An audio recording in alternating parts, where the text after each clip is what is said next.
ఎవరైనా ప్రభుత్వానికి వ్యతిరేకంగా మాట్లాడితే, ముఖ్యమంత్రి గారి వ్యతిరేకంగా మాట్లాడితే సంభాషణ కూడా మీరు విని ఉంటారు. 5,000 రూపాయలు ఇస్తామని, 2,000 రూపాయలు ఇస్తామని చెప్పే ఆలోచన చేస్తా ఉన్న కొంతమంది ఎవరు చెప్పారో దానిపైన ఎంక్వైరీ.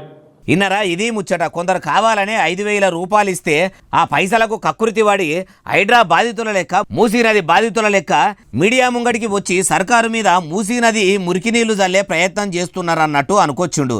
అవుసారు మరి వాళ్ళు ఎవరో నిజంగానే తెలిస్తే సీదా వాళ్ళను అదుపులకు తీసుకుంటే అయిపోతుంది కదా. అట్లా పేర్లు చెప్పకుండా ఎవరో మాకెరికి ఎంక్వైరీలు చేయిస్తున్నాం అంటుర్రు.